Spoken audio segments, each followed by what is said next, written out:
In a world full of turmoil, despair, and darkness, you need to carry the light. Season 3 of the Get Attitude podcast is where we will ignite your mind, your heart, and your attitude. And welcome to the Get Attitude podcast, the GAP. I am your host, Glen Bill, international best-selling author of the book, The ABCs of Attitude, and America's #1 attitude keynote speaker. We are so happy that you're joining us. Would you please remember, hey, if you got this, just share it. Just share this out to everybody you know so they can hit it, because trust me, we have somebody in here today that is going to change your attitude, that is going to help you get from where you are to where you want to go and from who you are to who you want to become. Because why? She's lived a transformational life just like you. And the cool thing is, she's not from America. She is from New Zealand, from the land down under, and we're going to introduce you to her. I call her a social media influencer. I'm sure she probably doesn't consider herself that. She considers herself, and she is, a nutrition, wellness, and mindset coach, as well as a fitness coach. So if you guys don't have the vitality, if you don't have the energy, and if you do have the extra 20 pounds, this podcast today may be what is the best for you. Let's take a little listen to what her and her husband Mike do on her TikTok, Instagram, and Facebook. Ready? Jason, roll it. Hey babe, tell us about your little friends that came and saw you in this paddock when we moved in the other day. Where have they gone? I was so excited because the farmer brought the cows up. But then he put them in the pen. And then put them in the pen, and then where did they go? The truck came and took them away. To where? So I can eat them. What are we eating? Cow? Where from, do you reckon? Not from the farm next door. Not your mates from out in the paddock outside? It's like different cows. Let me introduce you to the one and only Joelle Legg from New Zealand. Joelle, welcome to the Get Attitude podcast. Thank you so much for having me. And those poor cows, but they tasted delicious. Did they? Now, was it a cow that was directly next door to you or not? You don't know, do you? Well, I'm really hoping the turnaround wasn't, so it was quite a quick turnaround from the cow leaving the paddock to being on my plate. So in my mind, I am telling myself it wasn't those beautiful little cows I was watching frolicking the day before. Now you may or may not know this, but how is the agriculture scene down in New Zealand? You know, we're from the Midwest in Indiana. We got nothing but cows, and man, we're making steaks and pork and all that. Do you guys have a pretty big meat market down there in New Zealand? Is that what you guys eat? Yeah, it is. It's huge, but mainly dairy. But in New Zealand, the dairy farms are very large. So, you know, we've got a lot of choice here. Very interesting. Now, if you guys want to follow Joelle, or if you want to start looking her up, it's just at Joelle Legg, right, on Facebook, TikTok, and Instagram. What you will... Yeah, at _Legg. Oh, there you go, Joelle _Legg. And what you will find when you, and this is how I got to, I saw this awesome, funny video. It was completely cute, and I sent it to my wife, and she's like, oh my God, this gal's freaking awesome. And you have like 60,000 people. Like, you post a video and 60,000 people, and then you got a few that have gone like over 1 million. And so when people follow you, I'm sure they're like, oh, that bitch. I want to be her. I want to have 60,000 followers. Can you just tell me, like, how did it start? What was it like? Was it strategic? Are you naturally viral? And then maybe what's the attitude lesson on putting yourself out there and creating what you've created? And I'd kind of also like to know, like, how long did it take from your first video to what you're doing now?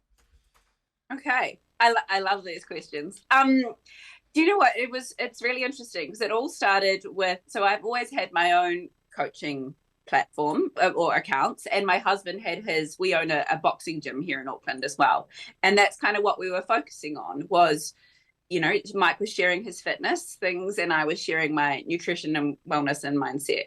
And then during the times where we all had to stay at home the last few years, my husband started to film my reactions to the things he's done to me for the last 17 years. So this is where it really started. He put one up and all of a sudden it got literally like 1 million views within a couple of days, just him making fun of me, and it comes from a loving place every time, and how I react. And it honestly just completely took off. So then he was like, well, this is going well, and continued to do so. So I think that's kind of where it started, and it really has just snowballed from there. And for me, what it's brought is this opportunity to share something I'm so passionate about, and how everyone can just grab life and have fun with it like we do on the daily basis. So yeah, I hope that kind of, Yeah, well, no, that's very fair. So this really wasn't planned. It was just so natural, right? It was just organic, and it was natural, and it hit, and it still hits. So we encourage you, if you look at, we're sharing the light. Carry the Light is the name of the season, in season 3. I promise you, if you want some light in your life, follow them. Boxing Alley Mike and Joel _leg, and you will get that done. Let's talk about the name at hand. I would love to know, number one, what is your definition of attitude? How do you define attitude? And who was maybe your first attitude coach? When you think about the attitude you have now, who was the one that really, where'd you get that from? Okay. No, I love these questions. For me, and attitude is something you can completely harness and shape yourself by living in the present moment. You can change, you can transition your attitude to however you wish it to be. Mm-hmm. So there's the opportunity to choose to feel and act and live and breathe and shape your life at any single moment. So my attitude, the attitude for me has always come from an upbringing of believing in myself, from my beautiful parents, who have honestly just given me every opportunity to choose again, to be who I want to be, to flourish in life through just having a lot of fun and giving stuff a go, I think. So, and that's probably for me the attitude of being able to just shoot again, like life throws you down, and you might not get the result you want. What can you take from that? How can you grow? How can you learn? Yes, you can be in that moment and feel yuck and a bit shitty and gross, but your attitude from that lesson then can propel you forward. So yeah, it's a way your attitude is everything, I think. Yes, it is. That's in my book. Awesome. So when you think about being, you are actively helping and coaching others, right? What I want to know is, did you have to coach yourself? Was there a time in your life, whether it was 5 or 10 years ago, where you either looked in the mirror or looked inside yourself and said, I don't like who I am, I don't like how I look, or whatever? Like what possessed you to become a life coach, nutrition coach, mindset coach? Where did that originate from? Yeah, no, I've had some huge life experiences which I've had to coach myself through. I think I was at a point I was in a completely different career, where I was working extremely long hours, really struggling with how I saw myself, and then studied in nutrition and wellness, and that's what really changed my life. But I think the biggest change for me was I suffered with postnatal depression with my 2 children. And whilst I had a lot of support there, I reached out to my husband, who was the close, he's amazing, and a medical team, and really worked through that there. But then I had to draw on my own study and what I knew to really make choices every single day to get myself out of where I was. And I remember at one point where I was very low in life and thinking, my God, am I going to have to do this work all the time? Is this how it's going to be? And in that moment, it was very overwhelming. And the thought of having to work at it every single day was just oh my goodness. But to work at your life every single day and to be where I am now, oh my goodness, like it's so worth it. And to keep your potential to live and thrive is just huge. So I think going through that was pretty life-changing for me, I think. And so let's go back, because, this is real. 65% of our audience are women. Many of whom I'm sure have had children, many of whom, and I'm sure you know this because you were there, postpartum depression's real and it's painful. And I'd like you to talk to those people who maybe never got help. I mean, sometimes women just outweighed it or outlast it and they don't have the help. So what would you say to those, maybe those new moms out there that are battling this, that have battled it? What were the 2 or 3 things that really you felt brought you out of it? Who did you study? What books did you read? What advice can you give those? And what advice can you give to husbands? I know he was big in your comeback. So for the guys that are listening out there, what can the husbands do? So I know that's like 10 questions, but I have a feeling you're smart enough to get there. All right, here we go. Okay. I think that my first point to start with is to be gentle with yourself, because as a new mom, or even, I mean, moms can still be in a postpartum depression stage, even when your children are older, that's just how you've lived, is just to actually give yourself some grace, and that what you do is incredible. And it's a huge life-changing thing, becoming a mom, and you're not going to have time to read books because life is so busy and at that stage, especially that early stage. So it's, one, be really gentle with yourself, because what you're doing is the most important job in the world, and it's a huge job. To speak up if you're not feeling yourself. Tell someone, anyone, and even if it is, reach out to me, send me a message, because it's even being able to direct you in a way of where you can find the right help is amazing. And I think the first step for me talking to my husband was, he then was aware of how I was feeling. Obviously he could tell that things were hard, but he then knew that there needed to be like a bit of extra. He could speak up for me. So, if I wasn't willing to go to my doctor, he would really encourage that in a really gentle way. It wasn't a matter of being like, you have to do this. It's that listening ear, that empathetic ear, understanding that maybe when someone is in a depressive state, they may be a little irrational with how they're thinking or how they're feeling.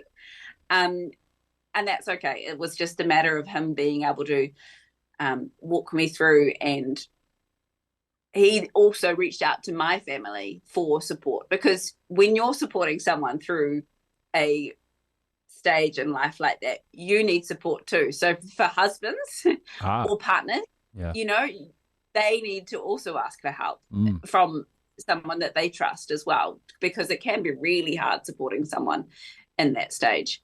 My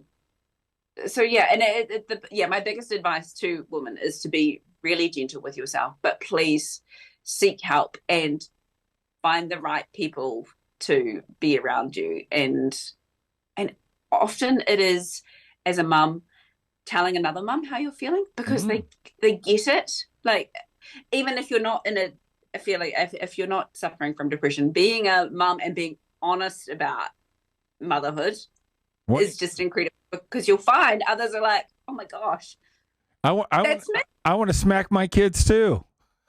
Yeah, they drive me crazy. Right. Oh, my children won't put their shoes on either. I tell them 50 times. You know what I mean? Like, it's that familiar, Sure. And I even find that now, like if I'm at rugby practice with the boys and I'll mention something about, saying the same thing 50 times.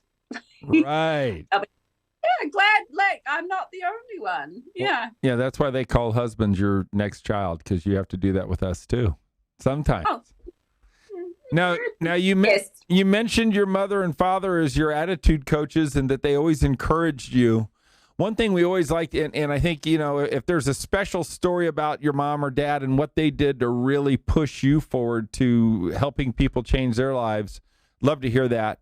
But we always believe, and some people are lucky enough to have grandparents, but we always believe that the true attitude stories in our guests oftentimes lie in the stories of their grandparents. Did you have a grandmother or father that you were close to that made a difference in your attitude, and what did they do, and what was that all about? Oh, this is really special. It's not so much like a huge story, but I have one grandmother who is still alive, and I've been asked the question before, like, who is my absolute inspirational role model in my life? And it would be my nana. She's 96. She raised 7 children. She was a teacher herself, and she just lives with the kindest heart. So I come from a very large Catholic family, and she has 21 grandchildren and 13 great grandchildren. She's 96. She remembers every single one of their birthdays. They get a birthday card. She's just incredible, and just that her beautiful, kind heart, I think, and the way she views people and the connection that you can have is just really, really beautiful. So, and that's my mum's mum, and I think from her, that's where my mum's positive attitude. Mum has always been, I remember as a child coming home from school and someone being mean to me, and that was the old saying that sticks and stones will break my bones, but names will never hurt me.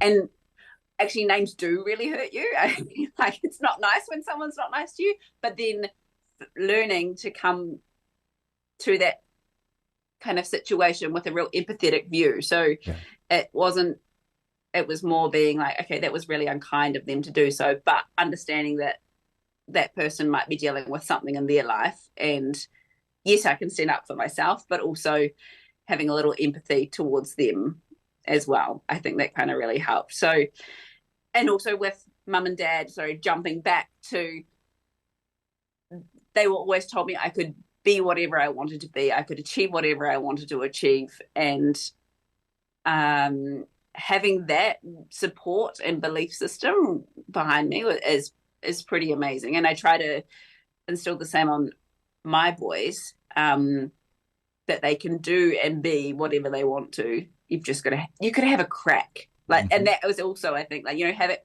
I like that saying, have a crack at life. If there's something and you're scared of it, and this has also not always been, I've always wanted to have a go at some things, but then let that fear of what people might think, or that was a big thing for me, actually, the judgment of others, especially as a teenage girl and in my 20s.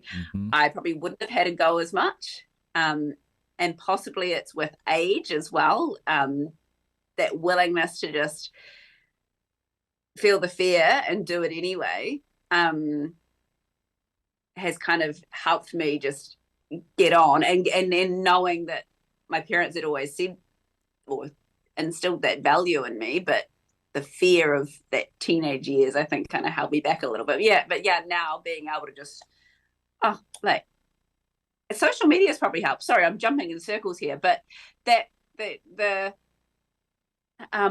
putting myself out there, and because that's quite a thing, and sharing your life with other people all online, like, and you do get, there is judgment there, but going, okay, well, the world sees it, and so why not just get on with it and have a go anyway? Interesting. No. Sorry, I went right in circles there. I love to talk to as a fellow Catholic from a huge Catholic family who's ADD, you're totally fine. I've followed everything. How many siblings do you have? Well, no, my family, I only have 2 brothers. Oh, okay. But it's my mum and my dad. So the mum has 7 and my dad has 6. Yeah. So I know how it is. That's good. So let's just talk about that social media fear, right? Or fear in general. So 72,000 people see you do stuff. They see you smile and laugh with it's kind of crazy. Did that freak you out? And do people say hateful things in the comments? Are they like, you're an idiot? Or, is it weird for you? Are your kids aware of how many people are following you and your husband? And what's that dynamic? Or do you just not give a shit and you're like, we're just going to go do what we're doing? I wish I'm not a don't give a shit person, but no, it's blowing my mind, but it's 99% of the feedback we get and the comments are positive. There is always that 1%. And what's really interesting, and I think it's like a natural thing we do as humans, is you see that one comment and there's all the rest of them are super positive. And you read that one and I read it out and it sticks there and it's like, oh my goodness. Something I've done now is though I read it so like often enough, like I'll read it and read it and read it. And then so it doesn't, to the point where it doesn't actually bother me so much. Obviously it can depend on your mood. Like if I'm coming in 2 days premenstrual and I read a comment and I'm like, really? But I think my personality and that I am very empathetic. These nasty things are obviously coming from a place of their discomfort or someone's, unhappiness. And I always will respond with loving kindness and empathy towards them. And I think that's a big part of life and our attitude. If you can have empathy for other people and where they're at,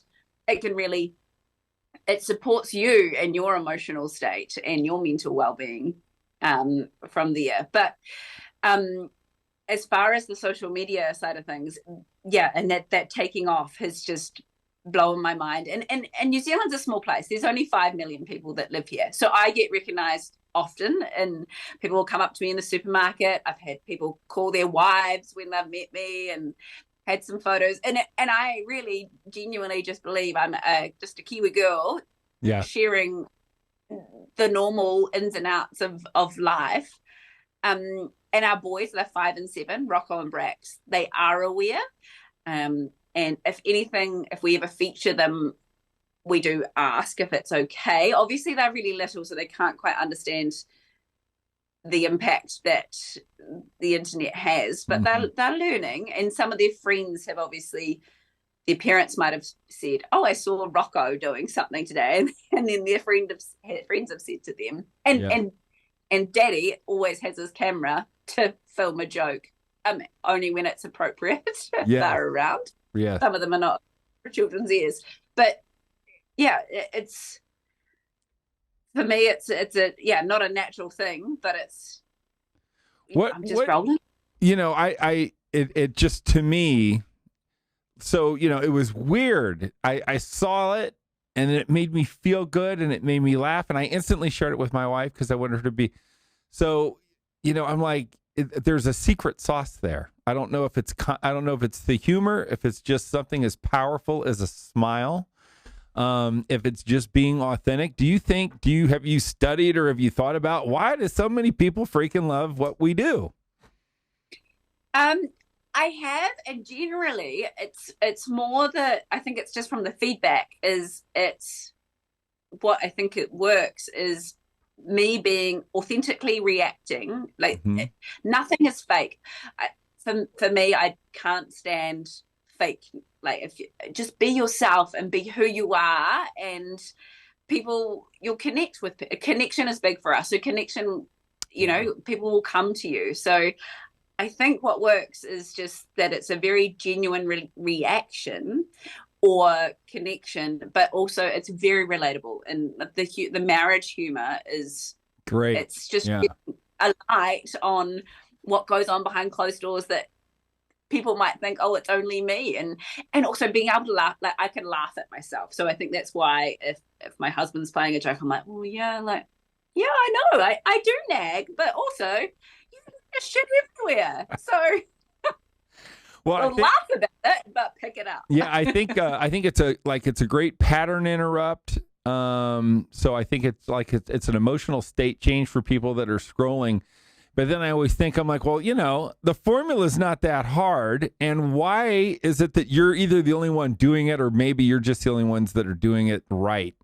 And I just think it's so cool. I want to now, so you can take your social media star hat off. I do want to just get into your coaching a little bit. And if you could maybe just give me, we're going to go through each nutrition, wellness, mindset, and fitness, those four. What I want to do is just kind of bullet point it, right? For our gappers at home, right? Because I know you got great stuff to share. I know you got great stuff to tell. I know that you have great stuff to relate to the people that are like, come on, Glenn, get to the mindset stuff. So let's start there. Give me the 2 or 3 most important things, or 2 or 3 most important exercises or solutions that our gappers, that's what we call our listeners, can take right now to improve their mindset. Like, what are 2 or 3 things they can do right now to improve their mindset, or what should they know about their mindset first? Okay. I think, one, the most important thing is you always have a choice. Like, every opportunity, every moment, you have an opportunity to choose how you want to view a situation, how you want to feel, how you want to react. It's your choice. So no matter what you're confronted with, if it's a negative situation, you can choose to go this way or that way. And that's something for me, and I've been in a place where I felt like I couldn't choose, or you were stuck, and if you are stuck, it's okay. I'm going to choose and then take action, because I think the biggest thing when we're in a position where we're really struggling is it's being able to go, okay, I'm here and I'm stuck, and I know I have a choice, and I want to be healthier, or I want to be happier, or what action am I going to take to get me there? And it can be something so small. So, like, I want to feel happier. It's not just a matter of being like, okay, I'm going to feel happy. It's what brings me joy. How am I going to make myself feel happy, and taking action in that. So pick up the phone and call someone that makes you feel happy. That's a really small action, but that can help up here and can snowball from there. And we don't have enough time for this, but yeah, like doing a line or smoking a joint, probably not the right decision to make you happy. Probably not. I know that's what half of our listeners think. Well, hey, I'll be happy. I'll go have a drink. Are you kidding me? So I love that's probably not good for your overall health in the long term, if that's going to be what you're going to do every time. That gets into our next one, nutrition. So mindset, gappers, look at. We always say this all the time, right? The definition of attitude is being dedicated to the way that you think. And attitude is always a choice, positive or negative. And when it comes to mindset, which I thought was so powerful about your answer, is sometimes we do get stuck and we only focus on one choice when there's always 2 choices, positive or negative. And then the second thing is do something and don't be stuck, no matter how bad it is. And that could be as simple as walking around the block. So let's talk about this thing called nutrition. Give us your 2 or 3 best pieces of advice on nutrition. Simplify. Honestly, I think when we think about nutrition, we think about restriction and, I'm going to have to be on a diet and I'm going to have to eat salad. No, you don't. Just simplify it. Water. Like, if you have a glass of water before every meal, or 8 times a day, like anytime, if you go to the fridge, have a glass of water on the way, because half the time you're actually just dehydrated. Good. Great. That's great. Honestly, just simplify it. And you can still eat well, but enjoy, your foods that are less than healthy, it's just really simplifying things.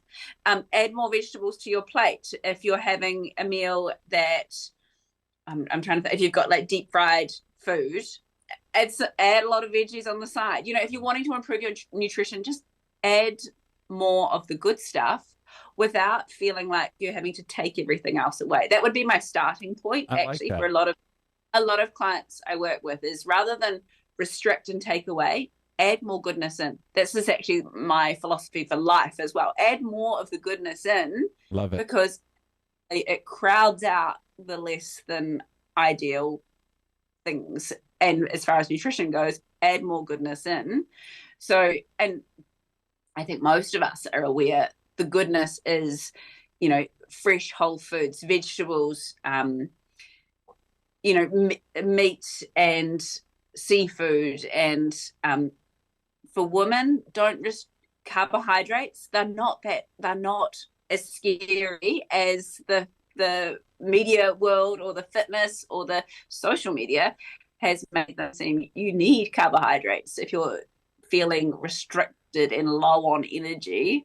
You need them in life, and good fats like olive oil and avocado and things like that. Sorry, now I'm getting too technical, but you need add more good stuff in to crowd the less than ideal foods out.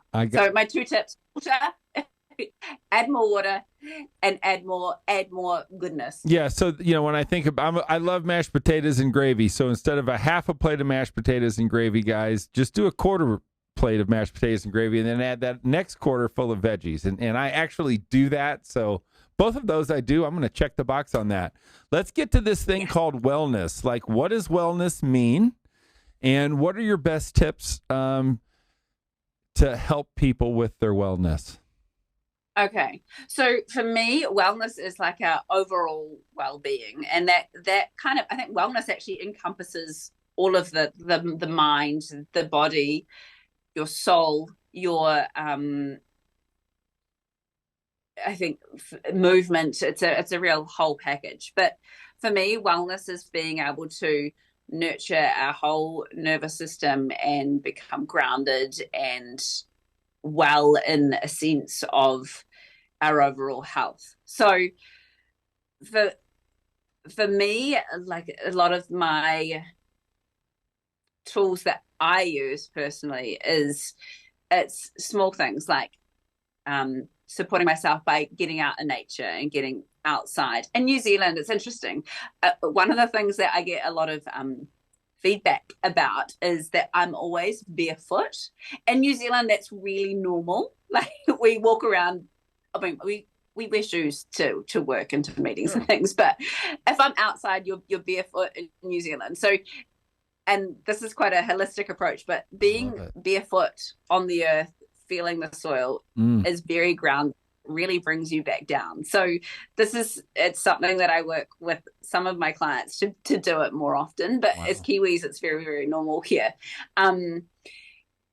Using tools like journaling and getting out of here, because we can be so overwhelmed with, especially as women, everything that's going on in our lives, and our brains can be so busy. So I use a journal to brain dump and just get everything out of here onto that piece of paper. And half the time I look at that piece of paper and Mike, that's probably why our marriage works so well, because I can laugh at myself, but he will be like to be in my brain, he's like, oh my God, your poor head. Like, if I write it down and I read it, I can then see like, oh my God, like half that shit up there is just like not crazy, but it's not even needing to be there, and so that's a tool that I use to then get out of my head and move on and be able to be active and be busy and continue with my daily life. Mm-hmm. Yeah.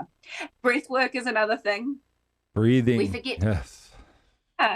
Like, just see, and me talking a lot now, it's just going, okay, hang on. Whoa, like that just brought my energy a little bit more back down, It's so true. It's so true. Yeah. Yeah. I love those tips. That's good. Anything else you want to add? No, and then the extension of breath work is meditation. So there you go. But breath is a form of meditation. Mm-hmm. And I think the word meditation can be really woo-woo or, a bit, they meditate. Just that simple breath exercise. One deep breath in, if you did that several times, that can be your form of meditation. It's incredible for if you can support your nervous system to come back to the here and now, Yes. by breathing, it's a huge tool to use to reset and get out of that or whatever it is that your state you're in. It's powerful, really powerful. That's good. I love it. I love it. All great advice from Joelle Legg. Joelle, now just real quick, are you who are you a fan of when it comes to like do you have a mentor? Is there is it a Tony Robbins type of guy, or is it Taylor Swift, or who inspires you that's out there that you love to follow? Gabby Bernstein. Okay. Her life experience or her story she shared from she was an addict, a drug addict, and then she's also suffered with postnatal depression as well. And how she's changed her life is incredible, and how she coaches. She's comes from a very spiritual place, and I just find her story and what she shares is amazing. But I'm very sporty. So in New Zealand, it's a lot of New Zealand sportswomen that I find incredible. And also, though, for me, it's the mums that have shown me that you can be a mum and still live your life and achieve your goals and dreams. And I think also my mum instilled that in me. My mum's an early childhood teacher, and so she raised myself and my brothers, but yet went on to support. She's incredibly well known in our local community because she's just so wonderful with children, and to show me that she can do that and still have 3 beautiful children. Yeah, that's pretty inspiring. I love it. So we're going to try to do this quickly because our time's about to expire, but I do this thing called Knowledge Through the Decades, where we just kind of walk through your life and ask you to give us an attitude lesson at certain stages of your life. And so we always like to start, and people always go, what do you mean? I don't remember being born, but what do you think the attitude lesson is of birth?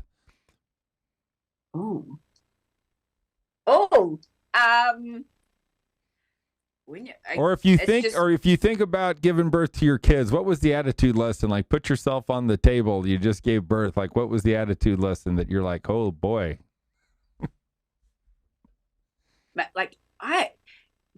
It's the power. Like, the power you have as a human is incredible. Like, yes. Wow. Like, I think that's just as simple as that. Like, for me giving birth, I mean, and it would be as giving birth, like, or as a baby, like it's a new life. Like, you've got opportunity awaits you, Yes. Like, it's just, life is there. And I've had women say, I've done nothing more powerful than actually birth a child. When you think of that, I mean, whether you can run a marathon or you can birth a child, I'm still saying birthing a child's kind of more impressive than running a marathon, because guys can run marathons. They can't birth a child, So I just love, the awesome powerfulness, right, of that. I love that answer. That's raw and real.